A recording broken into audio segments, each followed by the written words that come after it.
Subscribe करनियंतु Odia Omkar tube channel click कर दियंतु बेल आइकन रे एवं विभिन्न समस्यार समाधान वीडियो गुडी को देखिबा पई पांतु सर्वप्रथम सुजोग।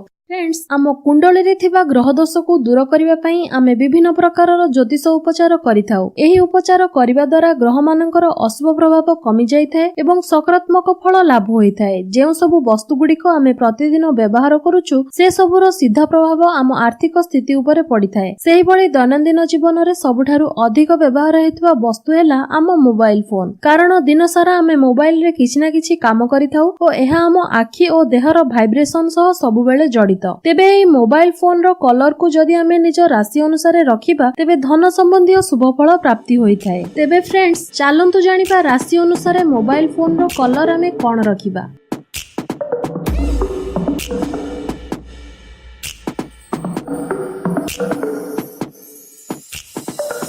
जदि आपणकर राशि मेष किंबा बिछा होइथाय तेबे आपण लाल किंबा मेरून कलर रो मोबाइल किंबा बैक कवर व्यवहार करंतु। वृष किंबा तुला राशि रो व्यक्ति माने धळा ओ सिल्वर कलर रो मोबाइल फोन किंबा बैक कवर व्यवहार करि परिबे। मिथुन किंबा कन्या राशि रो व्यक्ति माने सबुज किंबा सी ग्रीन कलर रो मोबाइल ओ बैक कवर यूज करंतु। जदि आपणकर राशि कर्कट होइथाय तेबे आपण व्हाइट किंबा क्रीम कलर रो मोबाइल बा बैक कवर व्यवहार करंतु। सिंह राशि रो व्यक्ति माने गोल्डन ब्राउन किंबा ऑरेंज कलर रो मोबाइल और बैक कवर व्यवहार करंतु। धनु किंबा मीन राशि रो व्यक्ति माने हळदिया किंबा केसर कलर रो मोबाइल और बैक कवर यूज करंतु। आउ जदि आपणकर राशि मकर किंबा कुंभ होइथाय तेबे आपण कला और नील कलर रो मोबाइल और बैक कवर व्यवहार करंतु। तेबे फ्रेंड्स, निज निज राशि अनुसार निज निज फोन किंबा बैक कवर रो कलर बाछि नियंतु और आपणकर राशि रो ग्रह स्वामींकर कृपा प्राप्ति हुअंतु। धन्यवाद।